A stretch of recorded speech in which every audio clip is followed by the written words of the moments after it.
Hello and welcome into another episode of Locked On Wolves. Today on the show, a look at the Timberwolves bench unit and what to expect from a new look bench unit. No Nickeil Alexander-Walker. That means more Reid, more Donte DiVincenzo, and yes, what can we expect from TJ Shannon? It's all coming. Welcome in. You are Locked On Wolves.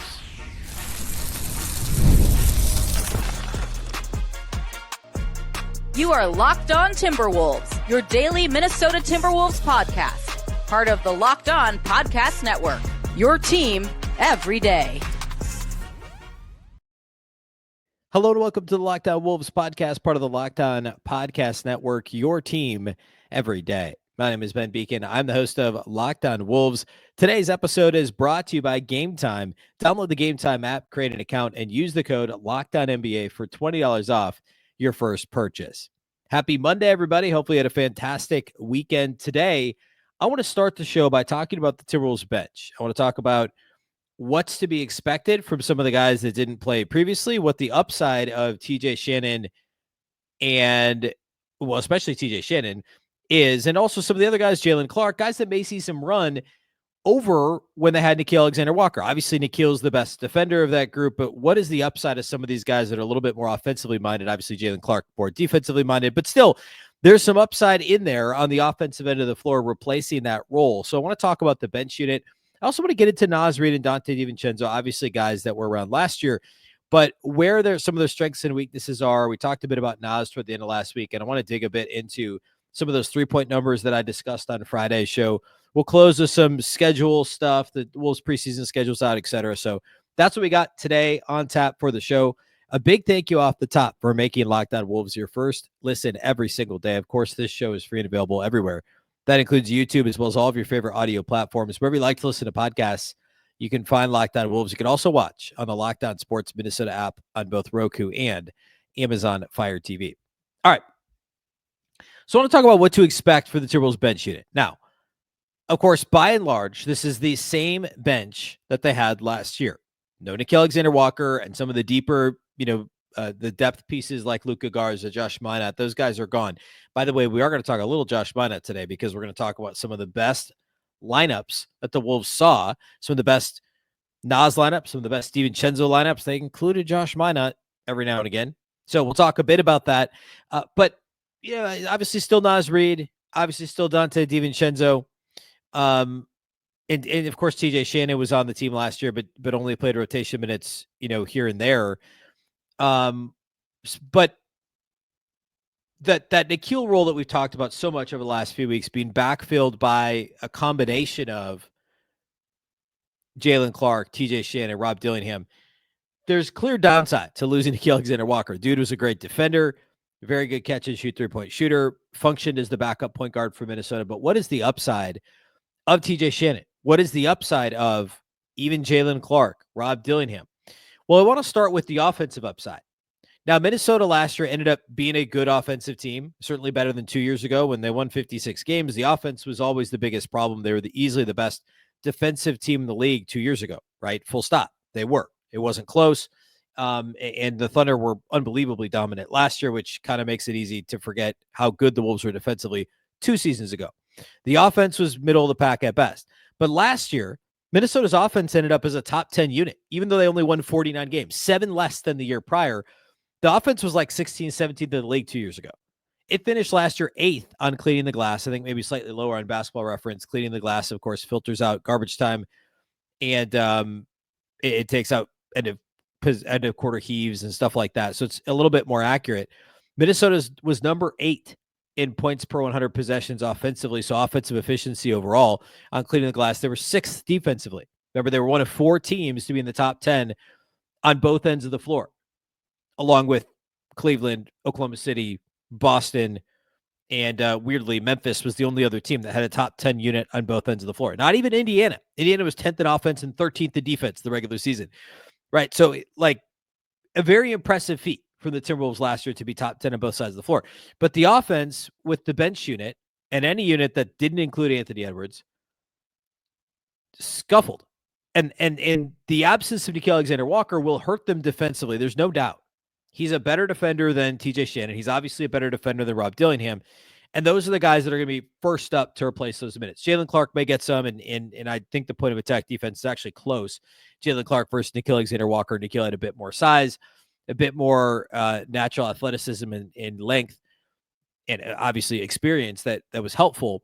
But Nickeil could be impactful on both ends. And TJ Shannon is the best bet to do that. Rob Dillingham leans offense. Jaylen Clark leans defense. TJ Shannon, in theory, could do both. So what can he do on the offensive end that could make up for where the Wolves will lose on the defensive end with no Nickeil Alexander-Walker? Well,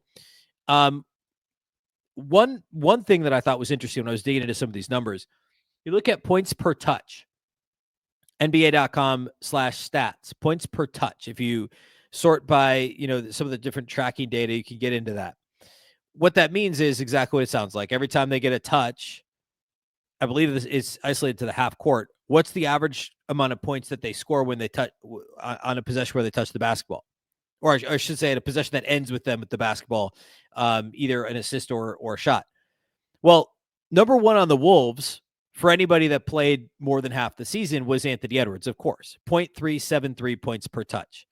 The only other starter that was in the same realm was Julius Randle, 0.323, which is still nearly a half point, not a half point. I don't know, 0.05 points worse, lower, if you will. But there were 3 players above Ant that played sparingly. All 3 of them were bench guys. 2 of them are still on the team and are 2 of the 3 guys we just talked about. Jaylen Clark was actually first, and I don't want to spend a lot of time on him today, but I think it's notable. 0.423 points per touch. It's because he didn't touch the ball that much. He didn't initiate any offense, and he shot like 41% from 3 on limited volume, like under 100 shots. So that's a bit noisy. We don't want to spend too much time on the Jaylen Clark points per touch. Impressive nonetheless. Josh Minott, for mostly a different reason. Well, not really. It was dunks and 3-pointers, right? Offensive rebounds, etc. 0.397 points per touch. Terrence Shannon, lower volume than both Minott and Clark overall. He played less games, but 0.378 points per touch. And what's so interesting about this is that so much of it came in transition, or that's not really what's interesting about it. That if you want to take it a layer further, like how is he doing it? Obviously 3-point shots. He was pretty league average as a 3-point shooter, but he's so effective in transition. He's getting the basketball in really advantageous places to score. It's wrecking ball headed toward the rim in transition. It's spot up corner 3. It's, dunk at the rim in transition. It's trailing and catch and shoot 3 in transition. It might be a pull-up transition 3. We'll talk about some of the different pull-up 3-point shooting numbers here in a minute, because I think that's interesting too. But TJ Shannon has upside as an efficient scorer in the open floor. He's so good in transition. And I said that a year ago after they drafted him, that I thought he would absolutely wreak havoc in transition at the NBA level. And he has done that when given the opportunity. More points per touch than Anthony Edwards. More points per touch easily than Julius Randle. More points per touch than Reid. You go on down the list. And I do want to talk about, well, actually, compare that to where Nickeil Alexander-Walker was. Different, right? The volume is greater for Nickeil, but he's a very different offensive player. Nickeil Alexander-Walker was trying to create for others and a little bit for himself off the dribble, and then was catch and shoot 3-point threat. TJ Shannon is trying to create in transition and straight line drive in the half court, maybe. He's not creating for anybody else, which I think the Wolves would like to see him try a little bit. We saw him do that a bit in Vegas. He had the 7 assist game in Summer League. And then it's catch and shoot 3s.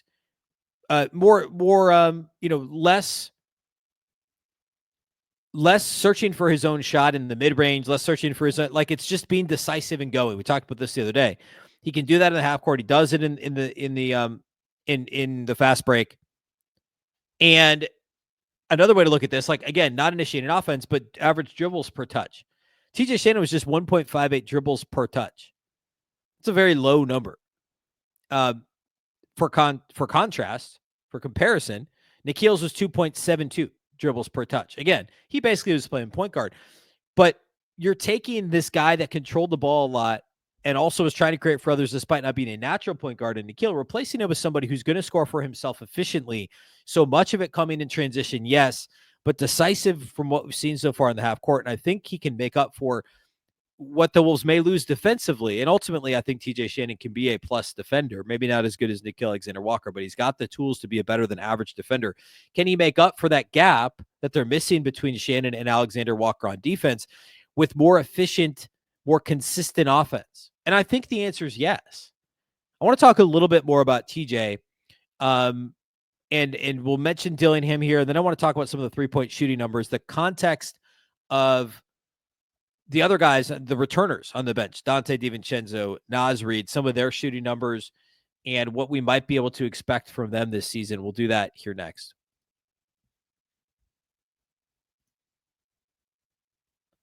Today's episode of Locked On Wolves is brought to us by our title sponsors at Gametime. We've all been there, logging on early, waiting forever for concert tickets to go on sale, only to lose your spot for a show that you've been dying to see. Live music should be about making memories and not dealing with the stress of ticket shopping.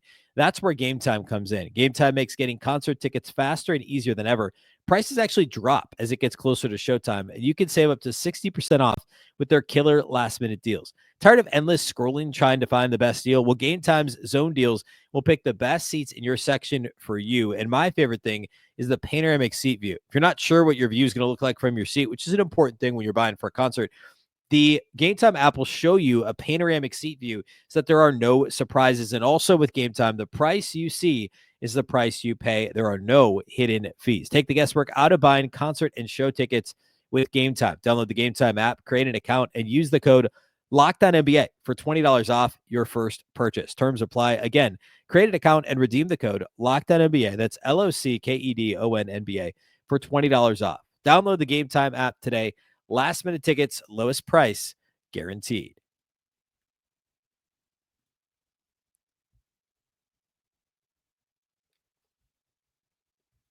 All right. Talking Timberwolves bench unit. TJ Shannon, again, putting a bow on that. I think what he can do offensively will make up for the gap defensively with Nickeil, missing Nickeil Alexander-Walker. To a lesser extent, Jalen Clark, because I don't think the points per touch thing is sustainable for him over the course of a season if he were to see rotation minutes. But I think he's a comparable defender to Nickeil for reasons I already mentioned. You look at Rob Dillingham, a lot lower on this list. But again, talk about guys who are going to rate higher in points per touch. It's guys who are going to be lower are point guards, right? Because in general, the ball's in their hands a lot more. You can also drill down further and look at front court touches versus backcourt touches and, things like that, the different type of touches that they get. So Dillingham was a shade below Nickeil, a little bit below Donte DiVincenzo, really only ahead of Mike Conley in terms of rotation guys from Minnesota. And obviously Mike Conley was a point guard and a point guard who didn't shoot any twos hardly at all last year. He was just shooting threes and touched the ball a lot without actually shooting. So that's not surprising at all. So it's certainly not a end all be all metric by any means. It's just an interesting way to look at how scoring minded and efficient some of these guys are. And it leads me to Donte DiVincenzo and NAW Reid. Now, NAW was only a shade below Julius Randle here, effectively third in the Wolves rotation in points per touch. DiVincenzo was, so let's see, NAW was 0.301, DiVincenzo was 0.233. And of course, Donte initiated a bit of offense last year too, was at times essentially playing point guard, not really most of the time, but at times was. And both of those guys, Donte and NAW, went through stretches last season where they were, as a lot of guys do, either really hot or really cold from the field. And I tried to drill down and look at some of the different lineups that they played with to see if there was any sort of a pattern. We talked about NAW actually pretty extensively on Friday's show. So if you missed it, check it out. That was on the heels of I appeared on the Locked On NBA Fantasy or Locked On Fantasy Basketball show, I should say, with Josh Lloyd, the fantastic Josh Lloyd on Friday. We talked about a bunch. We talked about NAW Reid. He asked me about NAW's shooting and why he shot the ball so much better from three off the bench than as a starter. I dug into lineups, tried to find some patterns. There's nothing that really stood out to me. Along those same lines, games in which he played like over 40 minutes, the 3-point shooting percentage went way down. Of course, those are also the games he started. So could it be a fatigue thing? That's possible. Could it be my theory at the time, which was completely wrong after I dug into it, was maybe he was shooting more off the dribble with the starting lineup because there was more pressure to score. That's actually not necessarily true. And as it turns out, NAW is much better off the dribble than he is catch and shoot. So I wanted to kind of correct that. Like off the dribble last year, Naz Reid was 41.2% on just a little over 1 attempt per game. It was 85 attempts in 80 games off the dribble. Pull up 3-point shooting, he was 41.2%. And for the season overall, he was 37.9%.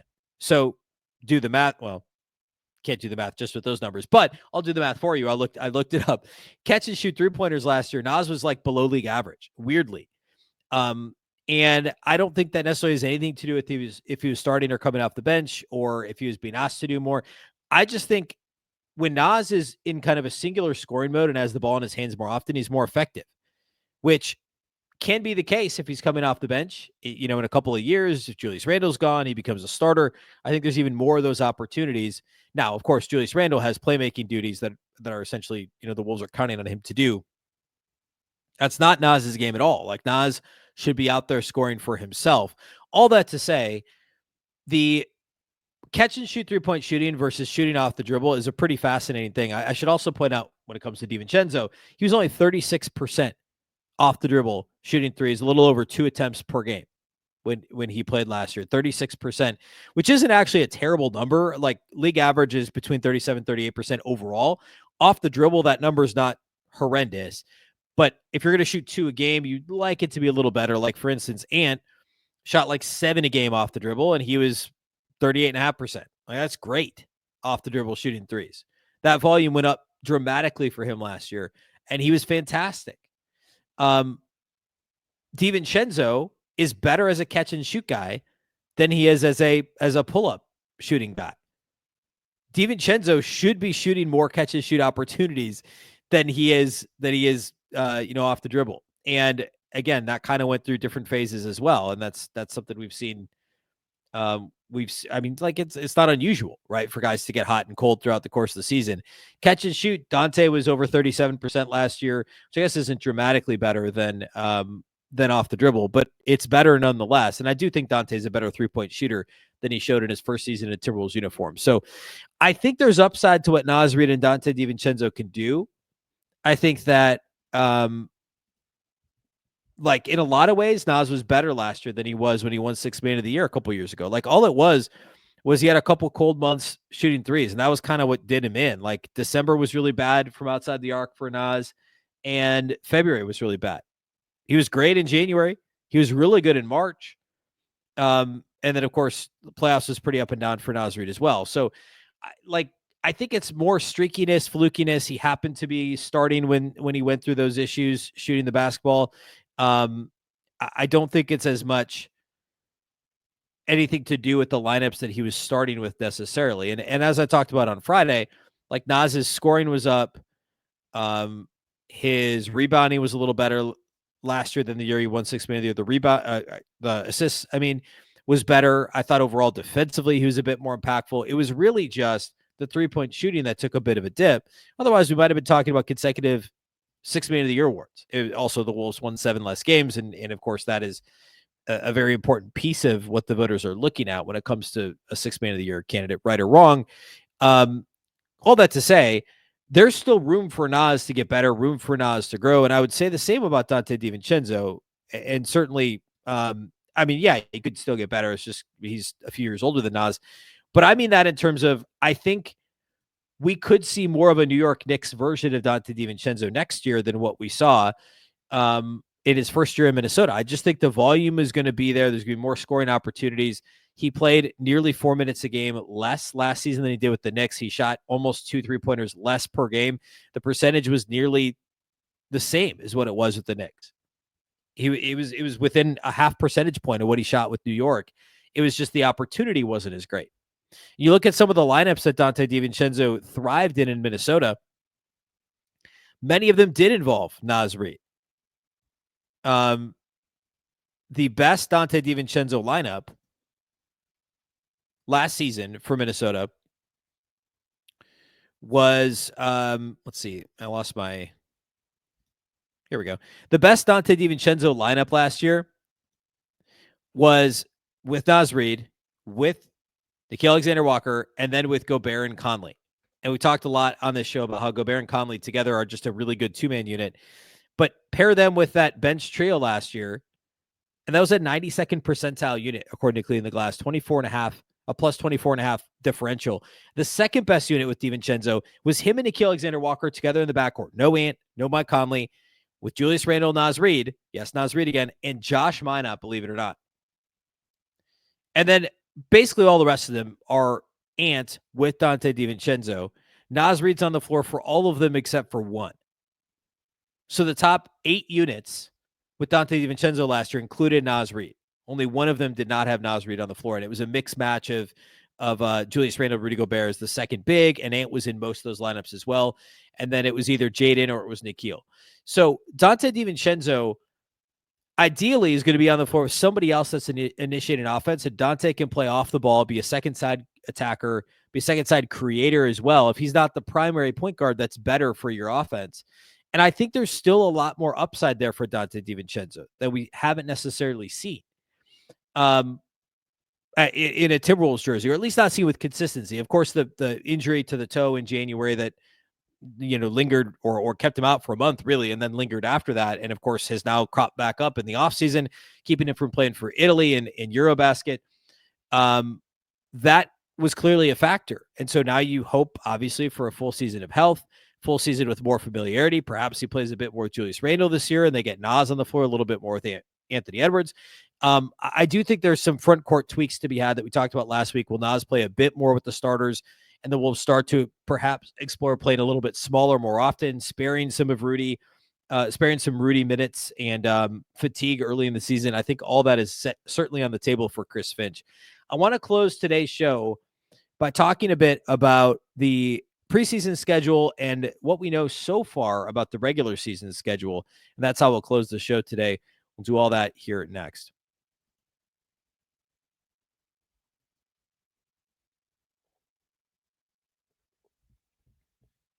All right. Putting a bow on the bench stuff, I do want to get back into some of the more specific lineups. I'm going to do a bit more data digging into like some of those 3-man units we've talked about in the past and get even more in the weeds on the exact sort of like archetype that each of these guys plays with best. The Donte Naz thing is so fascinating because we're going to get remember how that bench trio, how good they were the first part of last season, basically keeping the Wolves afloat offensively. And with no Nickeil, what does that look like? Is it TJ Shannon? Is it Jalen Clark? We talked already about what that upside could look like, but I do want to get back into that here throughout the course of the offseason. First, though, I want to talk a little bit about what's upcoming for the Timberwolves.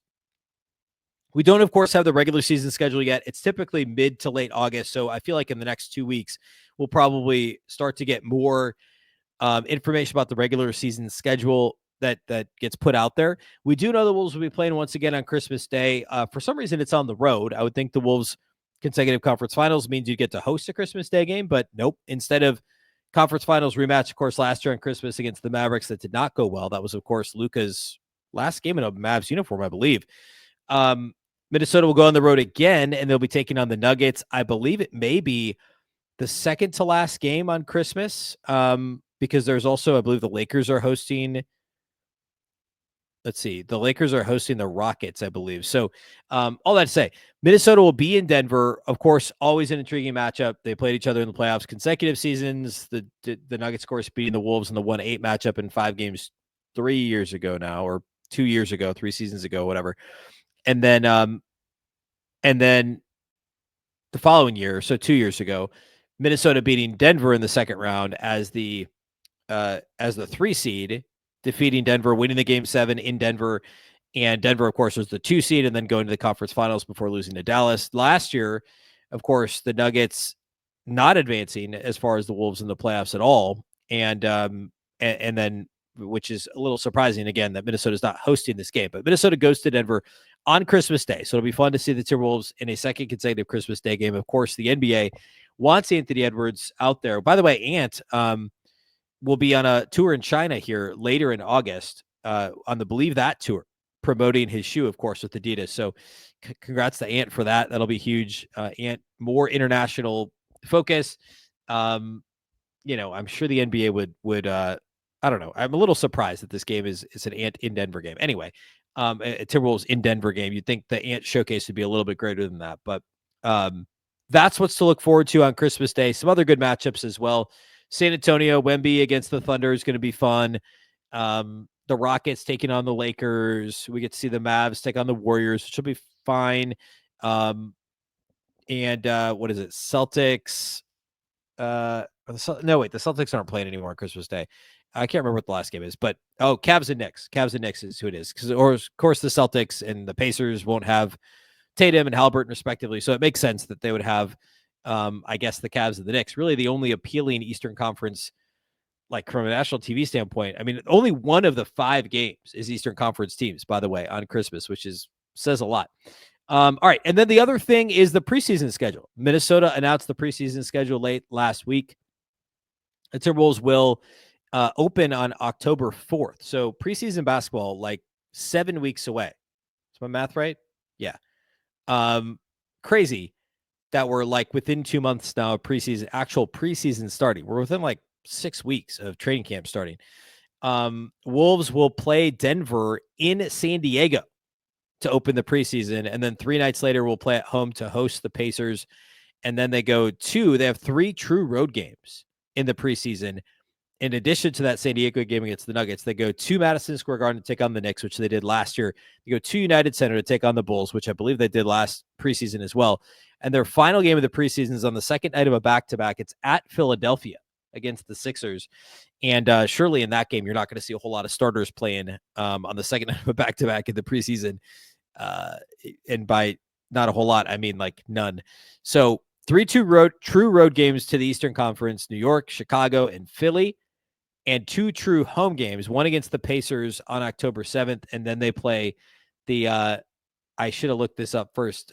Probably shouldn't guess. Zhangzhou, I'm not going to say the second word. The Lions, a Chinese team at Target Center on October 13th. So 2 home games at Target Center, one against the Pacers, one against the Chinese team, and then 3 true road games. And I mean, 6 games in preseason. I feel like they usually will play 5.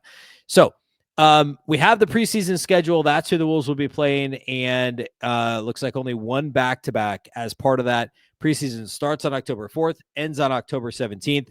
Typically, that first regular season game then just comes a couple of days later.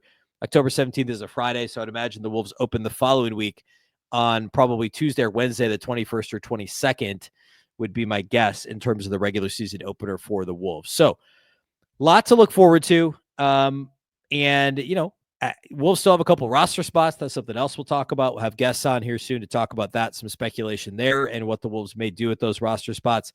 And we'll talk about the rest of the offseason here as well. This week, programming, we'll be back Wednesday and Friday with shows. Right now, we're doing 3 to 4 shows per week throughout the month of August. If anything big happens, if they sign somebody, we may squeeze an extra show in there and go to 4 shows. But right now, the plan is Monday, Wednesday, Friday this week. A big thank you for making Locked On Wolves your first listen every single day. Of course, this show is free and available everywhere. That includes YouTube, as well as all of your favorite audio platforms.